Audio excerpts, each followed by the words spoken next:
ಅನಾಥ ಮಕ್ಕಳ ರಕ್ಷಣೆಗೆ ಸರ್ಕಾರ ಕೋಟ್ಯಾಂತರ ರೂಪಾಯಿ ಖರ್ಚು ಮಾಡುತ್ತಿದೆ.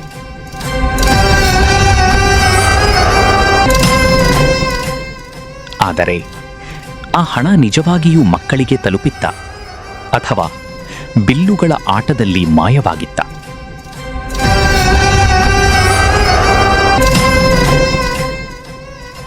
ಮಾರುಕಟ್ಟೆ ದರಕ್ಕಿಂತ ದ್ವಿಗುಣ ಬಿಲ್ಲುಗಳು, ದಿನಾಂಕವಿಲ್ಲದ ಬಿಲ್ಲುಗಳು,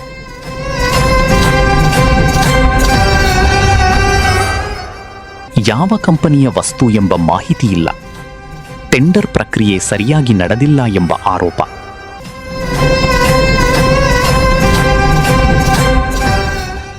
ಹಳೆಯ ವಸ್ತುಗಳ ಮಾಹಿತಿ ಕಾಣೆಯಾಗಿರುವ ಅನುಮಾನ.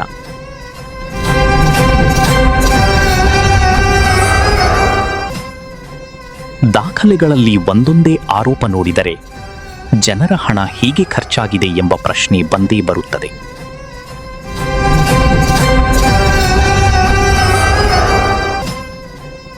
ಬಾಗಲಕೋಟೆಯಲ್ಲಿ ಇದೀಗ ಭಾರೀ ಚರ್ಚೆಗೆ ಕಾರಣವಾಗಿರುವುದು ಬಾಲಮಂದಿರಗಳಲ್ಲಿ ನಡೆದಿವೆ ಎನ್ನಲಾದ ಲಕ್ಷಾಂತರ ರೂಪಾಯಿಗಳ ಅವ್ಯವಹಾರ ಆರೋಪಗಳು. ಜಿಲ್ಲಾ ಮಕ್ಕಳ ರಕ್ಷಣಾಧಿಕಾರಿಗಳಿಗೆ ಜನತಾ ಧ್ವನಿ ಸಲ್ಲಿಸಿರುವ ದೂರಿನಲ್ಲಿ ಬೆಚ್ಚಿಬೀಳಿಸುವ ಅಂಶಗಳು ಬಹಿರಂಗವಾಗುತ್ತಿವೆ. ಬಾಲಕಿಯರ ಬಾಲಮಂದಿರ ಕುರಿತು ಸಲ್ಲಿಸಲಾದ ದೂರಿನಲ್ಲಿ ಒಟ್ಟು 24 ಗಂಭೀರ ಆರೋಪಗಳನ್ನು ಮಾಡಲಾಗಿದೆ. ಜನತಾ ಧ್ವನಿ ಆರೋಪ ಏನು ಗೊತ್ತಾ?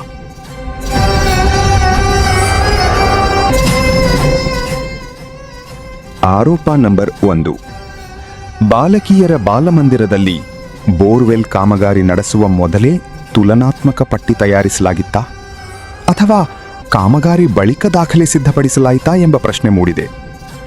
ಬೋರ್ವೆಲ್ ಮೋಟಾರ್ ಮತ್ತು ಎಲೆಕ್ಟ್ರಿಕಲ್ ಸಾಮಗ್ರಿಗಳ ಬಿಲ್ಲುಗಳಲ್ಲಿಯೂ ದಿನಾಂಕಗಳಿಲ್ಲ ಎಂಬ ಆರೋಪ. ಆರೋಪ ನಂಬರ್ 2. ಸ್ಟೀಲ್ ಕಾಂಪೌಂಡ್ ನಿರ್ಮಾಣ ಕಾಮಗಾರಿಯಲ್ಲಿ ಗುಣಮಟ್ಟ, ಅಳತೆ ಮತ್ತು ದರದಲ್ಲಿ ವ್ಯತ್ಯಾಸವಿದೆ ಎಂಬ ಅನುಮಾನ.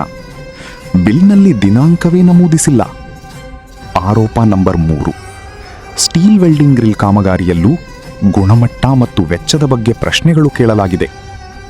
ಆರೋಪ ನಂಬರ್ 4. ಮುಳ್ಳಿನ ತಂತಿ ಕಾಮಗಾರಿಗೆ 86,000 ರೂಪಾಯಿಗೂ ಹೆಚ್ಚು ವೆಚ್ಚ ತೋರಿಸಲಾಗಿದೆ. ಆದರೆ ನೆಲದ ಮೇಲಿನ ಕಾಮಗಾರಿಗೂ ಪಾವತಿಸಿದ ಹಣಕ್ಕೂ ವ್ಯತ್ಯಾಸವಿದೆ ಎನ್ನಲಾಗಿದೆ. ಆರೋಪ ನಂಬರ್ 5. ಸೊಳ್ಳೆ ತಡೆಗಟ್ಟಲು ಅಲ್ಯೂಮಿನಿಯಂ ಪರದೆ ಅಳವಡಿಕೆಗೆ 3,80,000 ರೂಪಾಯಿ ವೆಚ್ಚ ತೋರಿಸಲಾಗಿದೆ. ಆದರೆ ಕಾಮಗಾರಿ ಮೌಲ್ಯ ಮತ್ತು ಪಾವತಿಯಲ್ಲಿ ಅಂತರವಿದೆ ಎಂಬ ಆರೋಪ. ಆರೋಪ ನಂಬರ್ 6. ಅಧಿಕಾರಿಗಳ ಬಳಕೆಗೆ ಎಸಿ ಮತ್ತು ಸ್ಟೆಬಿಲೈಸರ್ ಖರೀದಿ 1,00,000 ರೂಪಾಯಿಗೂ ಹೆಚ್ಚು ವೆಚ್ಚ. ಆದರೆ ಯಾವ ಕಂಪನಿ, ಯಾವ ಸಾಮರ್ಥ್ಯದ ಸಾಧನ ಎಂಬ ಮಾಹಿತಿ ದಾಖಲೆಗಳಲ್ಲಿಲ್ಲ. ಆರೋಪ ನಂಬರ್ 7. 106.6 ಸೆಂಟಿಮೀಟರ್ ಮಾನಿಟರ್ ಮತ್ತು HDMI ಕೇಬಲ್ ಖರೀದಿ ಹೆಸರಿನಲ್ಲಿ 68,000 ರೂಪಾಯಿ ವೆಚ್ಚ. ಆದರೆ ಬ್ರ್ಯಾಂಡ್ ಮಾಹಿತಿ ಇಲ್ಲ. ಆರೋಪ ನಂಬರ್ 8. ಆಫೀಸ್ನಲ್ಲಿ ಅಲ್ಯೂಮಿನಿಯಂ ಪಾರ್ಟಿಷನ್ ಕಾಮಗಾರಿ ಸುಮಾರು 1,00,000 ರೂಪಾಯಿ ವೆಚ್ಚ. ಆದರೆ ಕಾಮಗಾರಿ ಮೌಲ್ಯ ಮತ್ತು ಹಣದ ನಡುವೆ ವ್ಯತ್ಯಾಸವಿದೆ ಎಂಬ ಅನುಮಾನ. ಆರೋಪ ನಂಬರ್ 9. ಮುಖ್ಯ ದ್ವಾರ ಮತ್ತು ಹೆಸರಿನ ಬೋರ್ಡ್ ಅಳವಡಿಕೆಗೆ 1,52,000 ರೂಪಾಯಿ ವೆಚ್ಚ. ಹಳೆಯ ಬೋರ್ಡ್ ಏನಾಯಿತು? ಮೇಲಾಧಿಕಾರಿಗಳ ಅನುಮತಿ ಪಡೆದಿದ್ದರಾ ಎಂಬ ಪ್ರಶ್ನೆ. ಆರೋಪ ನಂಬರ್ 10. ಮೆಟ್ಟಿಲುಗಳಿಗೆ ತಡೆ ಅಳವಡಿಕೆ ಕಾಮಗಾರಿಗೆ 2,39,000 ರೂಪಾಯಿ ವೆಚ್ಚ. ಆದರೆ ಕಳಪೆ ಕಾಮಗಾರಿ ನಡೆದಿದೆ ಎನ್ನಲಾಗಿದೆ. ಆರೋಪ ನಂಬರ್ 11. SDA ರೂಮ್ಗೆ ಅಲ್ಯೂಮಿನಿಯಂ ಪಾರ್ಟಿಷನ್ 1,00,000 ರೂಪಾಯಿಗೂ ಹೆಚ್ಚು ವೆಚ್ಚ. ಗುಣಮಟ್ಟ ಮತ್ತು ದರ ಪರಿಶೀಲನೆಗೆ ಒತ್ತಾಯ. ಆರೋಪ number 12. Mild steel welded mesh ಜಾಲ್ ಹೆಸರಿನ ಕಾಮಗಾರಿ 1,85,000 ರೂಪಾಯಿ ವೆಚ್ಚ. ಆದರೆ ಇದು ಯಾವ ಕಾಮಗಾರಿ ಎಂಬುದೇ ಸ್ಪಷ್ಟವಿಲ್ಲ ಎಂಬ ಆರೋಪ. ಆರೋಪ number 13. Branded company computer set ಹೆಸರಿನಲ್ಲಿ 2,30,000 ರೂಪಾಯಿ ವೆಚ್ಚ. ಆದರೆ ಯಾವ ಕಂಪನಿ, ಯಾವ ಕಾನ್ಫಿಗರೇಷನ್ ಎಂಬ ಮಾಹಿತಿಯೇ ಇಲ್ಲ. ಆರೋಪ ನಂಬರ್ 14.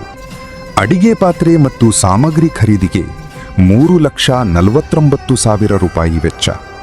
ಮೊದಲು ಇದ್ದ ಸಾಮಗ್ರಿಗಳು ಏನಾದವು ಎಂಬ ಪ್ರಶ್ನೆ. ಆರೋಪ ನಂಬರ್ 15 ಬೆಡ್, ಪಿಲ್ಲೋ ಮತ್ತು ಬೆಡ್ಶೀಟ್ ಖರೀದಿಗೆ 4,93,000 ರೂಪಾಯಿ ವೆಚ್ಚ. ಆದರೆ ಬಾಲಮಂದಿರದಲ್ಲಿ ಕೇವಲ 32 ಮಂಚಗಳೇ ಇದ್ದಾಗ ಇಷ್ಟು ಸಾಮಗ್ರಿ ಯಾಕೆ ಖರೀದಿಸಲಾಯಿತು ಎಂಬ ಅನುಮಾನ. ಆರೋಪ ನಂಬರ್ 16 ವೆಲ್ಡಿಂಗ್ ಕಾಮಗಾರಿ ಹೆಸರಿನಲ್ಲಿ 2,56,000 ರೂಪಾಯಿ ವೆಚ್ಚ. ಆದರೆ ಕಾಮಗಾರಿ ವಿವರವೇ ಸ್ಪಷ್ಟವಿಲ್ಲ, ಬಿಲ್ನಲ್ಲಿ ದಿನಾಂಕವೂ ಇಲ್ಲ.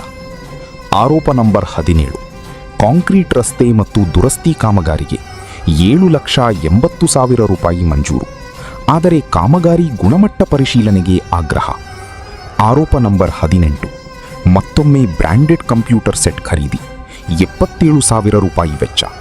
ಆದರೆ ಕಂಪನಿ ವಿವರ ಇಲ್ಲ. ಆರೋಪ ನಂಬರ್ 19 ಪ್ರಿಂಟರ್ ಖರೀದಿಗೆ 98,000 ರೂಪಾಯಿ ವೆಚ್ಚ. ಬ್ರ್ಯಾಂಡ್ ಮತ್ತು ಸಾಮರ್ಥ್ಯ ಮಾಹಿತಿ ಇಲ್ಲ, ಬಿಲ್ಗಳೇ ನಕಲಿ ಇರಬಹುದೇ ಎಂಬ ಅನುಮಾನ. ಆರೋಪ ನಂಬರ್ 20 ಅಧಿಕಾರಿಗಳ ಬಳಕೆಗೆ ಹೈಬ್ಯಾಕ್ ಚೇರ್ ಖರೀದಿ 18,000 ರೂಪಾಯಿ ವೆಚ್ಚ. ಮಾರ್ಕೆಟ್ ದರಕ್ಕೂ ಬಿಲ್ ದರಕ್ಕೂ ಭಾರೀ ವ್ಯತ್ಯಾಸ. ಆರೋಪ ನಂಬರ್ 21 ಪಿಕಾಕ್ ಚೇರ್ ಖರೀದಿ ಹೆಸರಿನಲ್ಲಿ 69,000 ರೂಪಾಯಿ ವೆಚ್ಚ. ಆದರೆ ಯಾವ ರೀತಿಯ ಚೇರ್ ಎಂಬುದೇ ಸ್ಪಷ್ಟವಿಲ್ಲ. ಆರೋಪ ನಂಬರ್ 22 ವಾಷಿಂಗ್ ಮಷೀನ್ ಖರೀದಿಗೆ 94,000 ರೂಪಾಯಿ ವೆಚ್ಚ. ಆದರೆ ಕಂಪನಿ ಮತ್ತು ಸಾಮರ್ಥ್ಯ ವಿವರ ಇಲ್ಲ. ಆರೋಪ ನಂಬರ್ 23 ಫ್ರಿಡ್ಜ್ ಖರೀದಿಗೆ 78,000 ರೂಪಾಯಿ ವೆಚ್ಚ. ಆದರೆ ಬ್ರ್ಯಾಂಡ್ ಮಾಹಿತಿ ದಾಖಲೆಗಳಲ್ಲಿ ಕಾಣುತ್ತಿಲ್ಲ.